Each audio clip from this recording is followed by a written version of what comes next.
welcome back to another EDH set review. So Streets of New Capenna is upon us.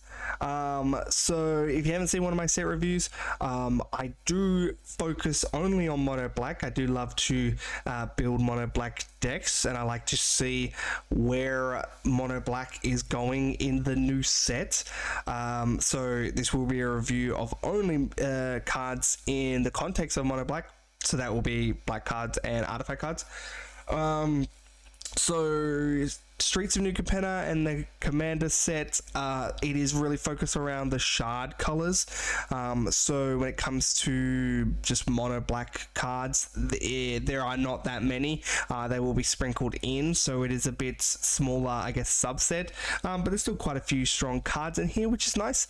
So the only Commander viable card that we've got, or card as our viable Commander, is Mari, the Killing Quill. So 1 and 2 black, Vampire Assassin. When a creature an opponent controls dies, exile it with a hit counter. Assassins, Mercenaries, Rogues have Death Touch, and whenever they deal combat damage, they may remove a hit counter from a card that player owns in exile. If you do, draw a card and create 2 treasures. It's a 3/2. So yeah, this is a really interesting one. I think a lot of people are going to try this one. 3 mana is quite nice, where you can get it down early enough, and then you get that graveyard hate, which is nice. Do note that it's not a replacement effect, so the creatures will die, and then they will exile. And it is only creatures an opponent controls dies. So again, it's not yours. So you're probably not going to get as many hit counters as you like. Like, I think. Yeah, okay, we'll keep going. So Assassins, Mercenaries, and Rogues. So Assassins and Mercenaries are probably not a very prolific tribe. Rogues has quite a lot, but they are usually 2 colors. So your Assassin, Mercenary, Rogues have Death Touch. So essentially this has Death Touch. So it can be getting in there, but it's only a 3/2 with no other evasion. And so a creature has to have died first. You have to put in a hit counter on it. You have to then attack. You have to deal combat damage, and then you can draw a card and create 2 treasures. I think drawing a card, creating 2 treasures is obviously great. I think a lot of people are going to try this one, and they're going to try and build this tribal deck, and it really just doesn't work because they don't really support each other in any way. I think what you probably will do is, if your commander is a rogue, mercenary, assassin, you'll probably just stick this in there. I think this really goes really well with Rankle, Master of Pranks, where you do want to be swinging out, and you do want to be doing that combat damage, so you'll get that trigger and this trigger. So I think that is really good. Outside of that, I probably don't see. I think people are going to try this and then just not really be happy with how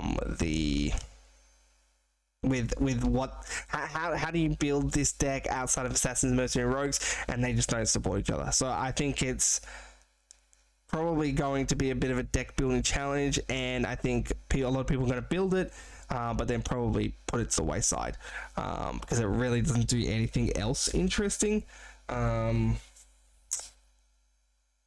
Would you play this like Marionette Master? Yeah. Ultimately, I think it's just too much effort. Okay, so so first the mythics and rares. So we'll go through Angel of Suffering, 3 and 2 black, Nightmare Angel, flying. If you prevent damage, if damage would be dealt to you, prevent that damage and mill twice that many cards, and it's 5/3. Yeah, ultimately I just don't really know where this card goes. These effects kind of already exist. Milling is nice, but we're milling ourselves in mono black, which is kind of nice, but what damage are we really preventing? We're not damaging ourselves. We have a lot of loss of life effects, and that's what we want. Villas, Broker of Blood has a lot of life, loss of life. Chainer, Dimension Master has life loss, but not damage. So really, I think this will be harder to trigger. You might put this in your Walls of Angel deck, sure. Ultimately, I don't think it will find anywhere in mono black. Body Launderer, 2 and 2 black. It's an ogre rogue. Death touch. When a non-token creature you control dies, you connive or it connives. And then when it dies, return a non-rogue with power equal or lesser from the graveyard to the battlefield. This is actually, I think, a really interesting card. I think it's really good. I think 4 mana is fine for a 3/3. You know, it's going to come down early enough. Hopefully you've set up some creatures and sacrifice outlets already.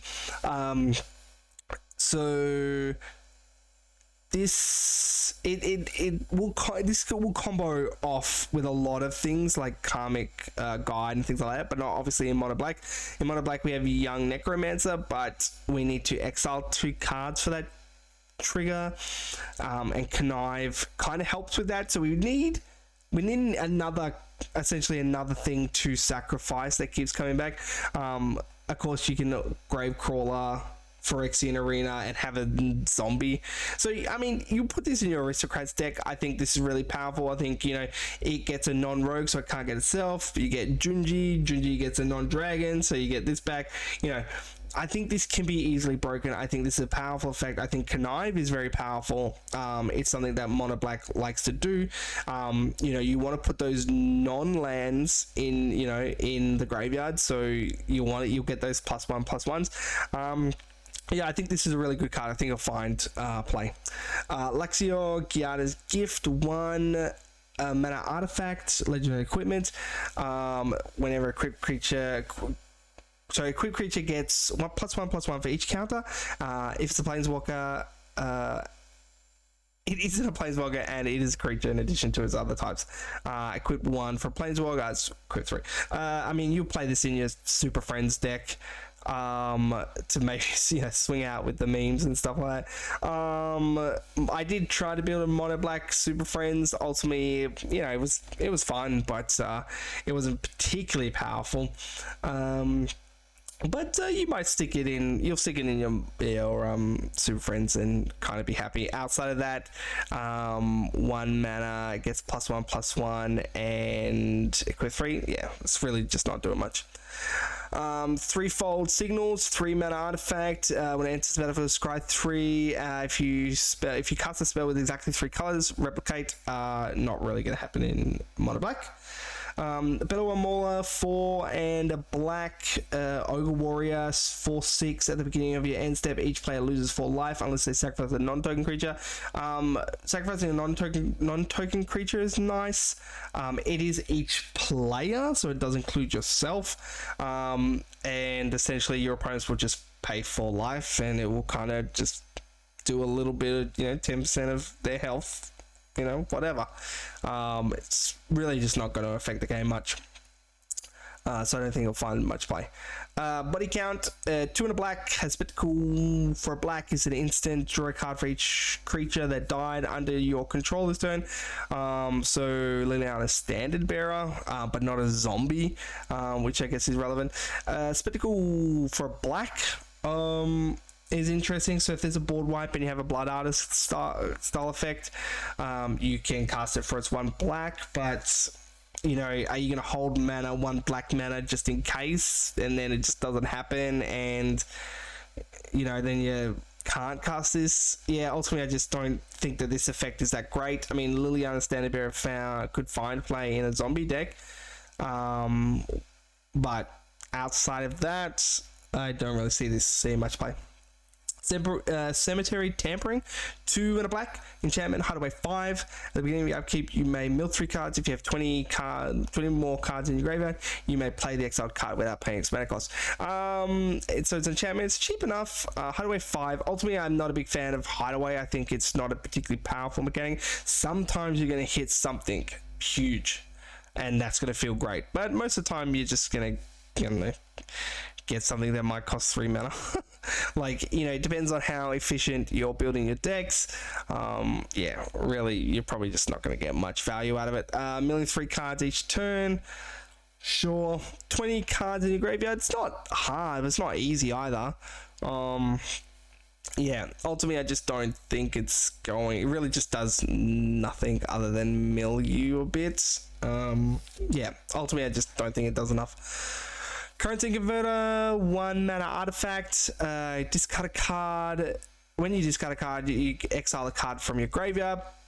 Draw a card and discard a card, and then you can put that card from exile into the graveyard. If it's a land, you get a treasure. If it's a non-land, you get a token, 2/2 black rogues token. 2 mana tap for this effect to draw a card and discard a card. Not particularly great. In my discard deck, do I want to be exiling the card from my graveyard? Probably not.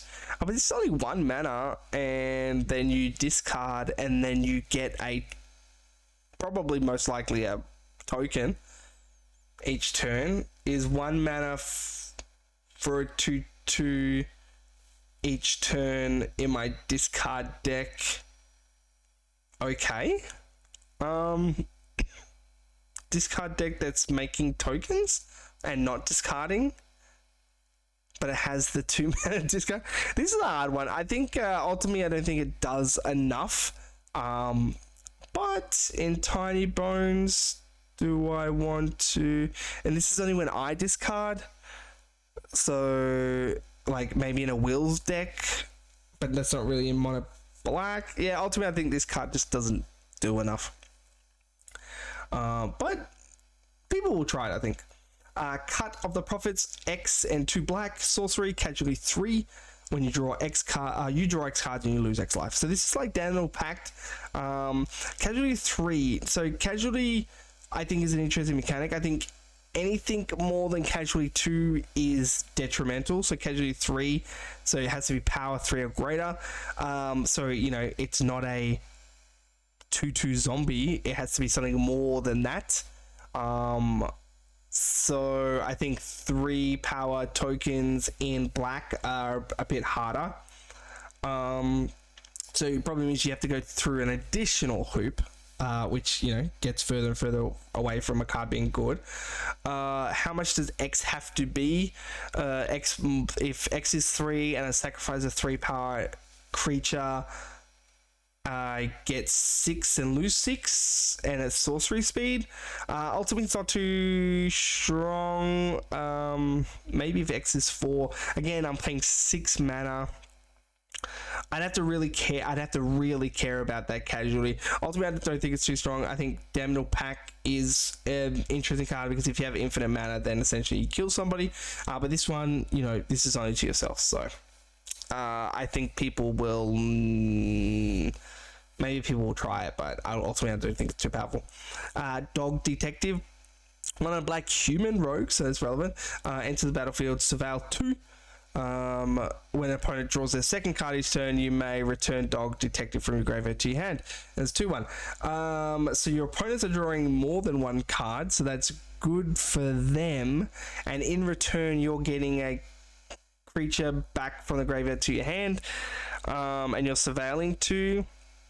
Maybe in your Sir Conrad deck where you surveil things into it and then you're getting it leaving the graveyard, but really Sir Conrad kind of wants to hit everyone at the same time, and your opponents are now drawing more than 1 card, so they're getting a much better advantage than you are. All you're getting is a creature card to cast on your turn that's 2 mana. Ultimately, I just don't think this is too powerful. I think if it came back to the battlefield, it might be okay.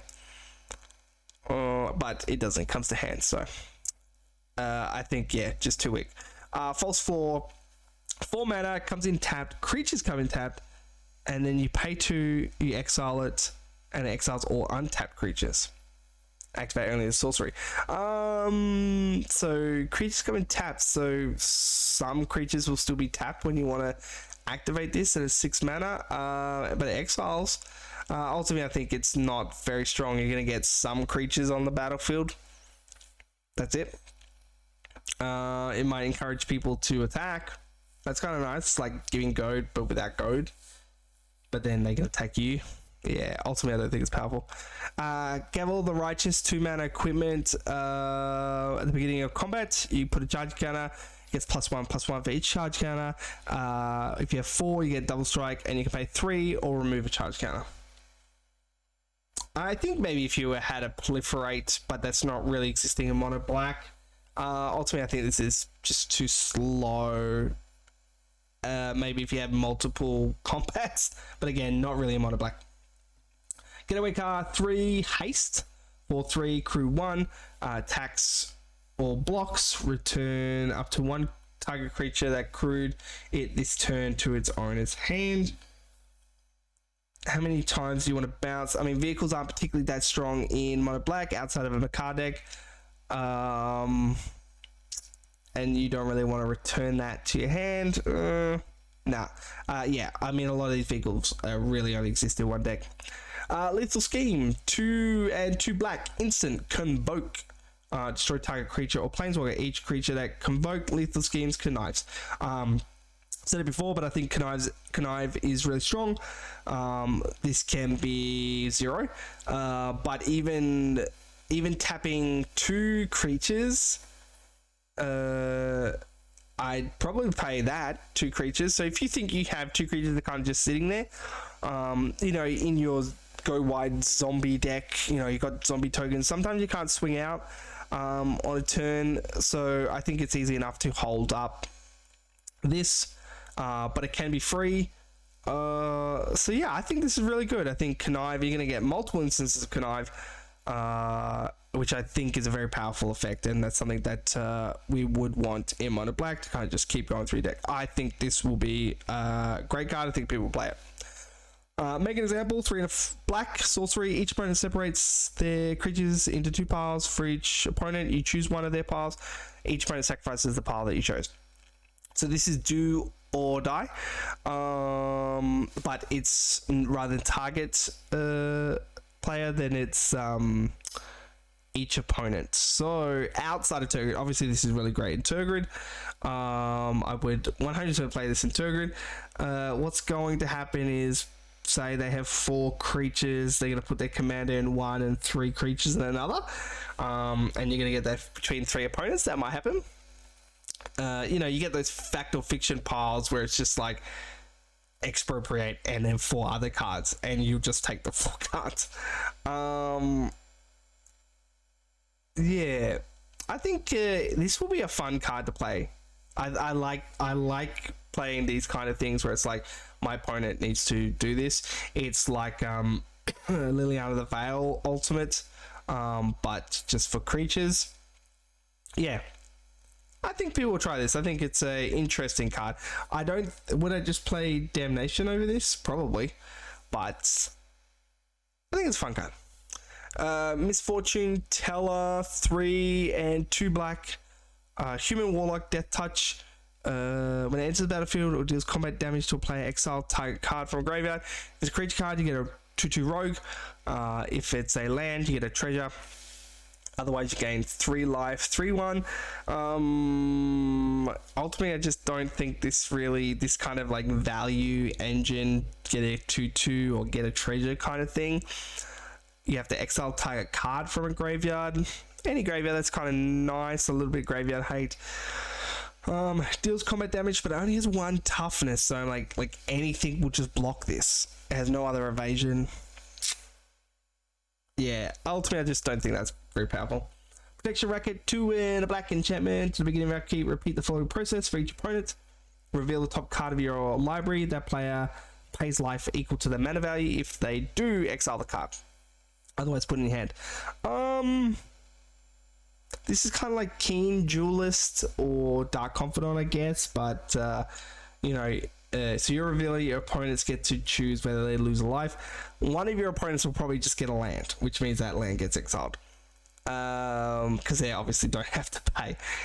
You know, the more efficient your decks are, the less impactful this kind of card is.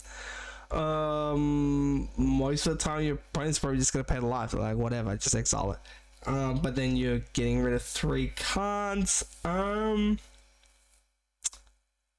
Yeah, does this work with the currency. No, it has to have with currency converter. Yeah, that makes more sense. Yeah, I think that people try this thinking that they're going to get all this great value, but opponents are probably just going to pay the life. And sometimes you'll just get lands and they'll be like, yeah, I'll pay 0, no problem. Yeah. Ultimately, I just 3 mana is cheap enough, but yeah, it's not very strong. Sanguine Spy, 2 and a black vampire rogue. So menace lifelink, so has some evasion. 1 and sacrifice. Look at the top card. Put that card in graveyard. So surveil. At the beginning of your end step, if there are 5 or more mana values among cards in your graveyard, you may pay 2 life. If you do, draw a card. Ultimately, this like just doesn't do a lot. Like it just reads this like it's got a lot of words, but it's such a just generically boring card. So sacrifice a creature against surveil 1, but I have to pay 1 to do that. Has menace and lifelink, which is nice. It is a vampire, and you pay 2 life and you draw a card if you have 5 or more. You might play this in a vampire tribal deck. Maybe I might try this in a Drana deck where I've got kind of like lifelink and counter synergy. But yeah, outside of that, it just seems like a very just boring card. Shadow Mortality, 13 and 2 black avatar. If your life total is less than your starting life total, this spell costs X less to cast, where X is the difference, and it's 7/7. I mean, this is just generic 7/7. If you're on 27 life, it's 2 mana. This is for Eurocode decks, not really selling me mono black. Shakedown Heavy, 2 and a black, Menace Ogre Warrior, 6/4. When attacks, defending player may have you draw a card. If you do, untap and remove it from combat. What's really going to happen is you're going to attack and your opponent's just going to take the 6, or they'll block it. It does have menace, which is kind of nice, but yeah, really they're just going to take the 6 and just be whatever. Smuggler's Buggy, 4, Hideaway 4. When it deals combat damage, you may cast the exiled card without paying its mana cost. If you do, return it to your hand. It's 5/5 crew 2. Maybe you might play this in your card deck, but you have to keep paying 4. Doesn't have haste, has Hideaway 4. It's not a lot to dig. I wouldn't rate Hideaway, highly, so I don't think it's very good. Tenacious Underdog, 1 and a black, has Blitz for 2 and 2 black and pay 2 life, and you can cast it using its Blitz from the graveyard, and it's 3/2. Human, which is relevant. I really like where this card was going. I think that the Blitz cost is too much. So it replaces itself, which is kind of nice, but are you paying 4 and 2 life for a card and a sacrifice trigger or a creature dying trigger? No. But would I pay less than that if they ever did something like that? Maybe. I think if you want something like this, there are a large list of creatures that you would choose before this one. It's nice that it draws a card. Unlicensed Hearse, 2. For a vehicle, exile up to 2 target cards from a single graveyard. Its power and toughness equal to the amount of cards. And it's crew 2. So first turn, you'll tap and exile the cards. But then the next turn where you want to start swinging out with it, it's just a 2/2. I think, is this 2 mana just exile up to 2 cards from the graveyard? That sometimes attacks in the late game.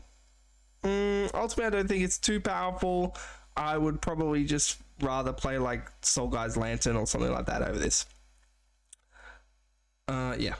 Maybe in a card deck. Waste Management, 2 and a black, kicker, instant with kicker, 3 and a black, exile up to 2 cards from a single graveyard. That's really not a very good rate. If it was kicked, you exile all of it and you create a 2/2 black rogue token for each creature card exiled this way. Yeah, I mean, this card already exists, right? I can't remember the name, but it already exists. It's creating 2/2 black rogues that you might play in your Mari deck, maybe. Yeah, ultimately, this effect is just too expensive, and you don't know if your opponents are going to have graveyards full of creatures. Maybe you play this in Sir Conrad. I don't know. Ultimately, I think it's just too powerful. Too expensive. Wave of Rats. 3 and a black. Creature rat trample. If it deals combat damage to a player this turn, return it to the battlefield under its own. No, if it dies. If it dealt combat damage. And it has Blitz for 4 and a black, and it's a 4/2. Can afford to trample. I mean, you will just block it with anything, but then it kind of comes back if it tramples. I think it could, I mean, 4/2 is blockable. And its Blitz is 4 and a black. I mean, you draw a card and then it comes battlefield and you swing out again. I mean, and then, I don't know, it just gets picked up in a board wipe and then does nothing. So yeah, ultimately not very strong. Weathered Sentinels, 3 for a wall, Defender, Vigilance, Reach, Trample. It can attack who attacked you during their last turn, so it didn't have Defender. When it attacks, it gets +3/+3 and gains Indestructible. 2/5. I mean, this is in your wall deck. It's not really a mono black thing, but I kind of really dig this card. But it's just a beater. It's 3 mana, it's nice. Right of Return, 3 and 2 black. Return target creature card from the battlefield to the graveyard. It has Cypher. It comes in tapped. It has Cypher. 5 mana Zombify is not particularly great. It has Cypher. But how many creatures are you just kind of wanting to kind of keep bringing back? Yeah, I think 5 mana is just too much. Xander's Pact, 4 and 2 black. Sorcery Casualty 2, which is much better. We can sacrifice something like a zombie. Each opponent exiles the top card of the library. You can cast those cards this turn. If you cast the spell, pay a life equal to its mana value, rather than paying its mana cost. So this is like an Atali trigger, but we have to pay life for it, and it's 6 mana, but we sacrifice and we get to do it twice. You know, sometimes you do this and you get maybe 1, maybe 2 lands if you're Atali, and you get to do it to yourself. But here we're only doing opponents, so we're going to get 6 goes at getting something nice, but we then have to pay the life, and it's 6 mana. Ultimately, I think this is too expensive. Would I pay 4 mana for this? Maybe, as a fun card, but it doesn't really hit a lot of synergies. Maybe in a Villas Broker of Blood deck. So yeah. Cool. All right. So just some commons and uncommons that I thought were interesting. Extract the Truth is interesting. So target opponent sacrifices an enchantment. It's only 2 mana sorcery, so that's kind of okay, and it can kind of serve as a bit of a discard. You might put that in like a removal spot in your budget deck, so it's interesting. Fake Your Own Death brings it to the battlefield tapped if it dies, and you get a treasure token, so that's kind of neat in your Kakusho deck. Incriminate, you choose 2 target creatures controlled by the same player. That player sacrifices one of them, so you get the worst one out of the 2. Sure. Seems okay. We have Demon's Due, which is kind of like a Glimmer to Genius, which is instant scry 2, draw 2, lose 2. Yeah, it's some interesting. Draw it is instant. It's okay. It's like Read the Bones, 1 more, but you know, it's now instant. That's okay. You might put that in your budget deck, or like a Toshiro Mizawa deck maybe, because it's instant. Graveyard Shift is a Zombify that has Flash, which is okay. Elicits Shipment. You can tutor for a card. Casualty 3, so Casualty 3, you know, not really ideal. 5 mana is also not ideal, so I probably also wouldn't pay this, but it's still interesting. You get the sacrifice, and you get to search for 2 cards, but it is Casualty 3, so it's a bit hard. Dust Mangler I liked, so it's 5 and 2 black, it's horror, so it's additional cost to cast. You have to sacrifice a creature, discard a card, or pay 4 life. So you just pay 4 life, and then it enters the battlefield. Each opponent sacrifices a creature, discards a card, and loses 4 life. You know, this is more limited stuff, but maybe in a budget reanimated deck you might like this one. So yeah, those are probably it. Ultimately, I don't think that Mono Black got a lot. Body Launderer is probably the best card. I think this will hit a lot of decks. I think that people will try. People might try cut the Prophets, maybe not actually. I think maybe that's just too bad. Lethal Schemes, people will definitely also try. I think people are going to try out Make an Example. I don't think it's going to fit on a lot of decks, but people are going to try that. And then I think, you know, people will make a few Murray decks, but probably run into the same problem that I've been having, where it's just like, well, Assassins, Mercenary, Rogues don't really form a cohesive tribe, so really it's just kind of like I have a few of them sprinkled in, and then this is just a generically boring black deck. But I think Murray will fit in a lot of decks. So you've got that Body Launderer, Lethal Schemes, and Make an Example. I think those are the only ones that I thought were relevant. Yes, pretty much. So, obviously not too much for Mono Black. Again, it was a shard set, so probably, you know, you can't have too much expectation there, because a lot of it's going to be in those multicolored cards.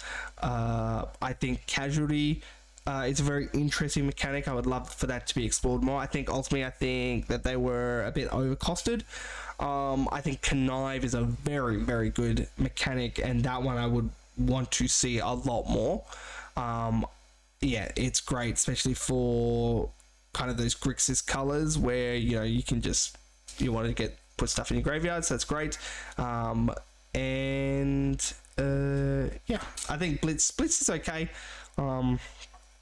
I think that one was also overcosted. So yeah, thanks for watching. I hope you enjoyed.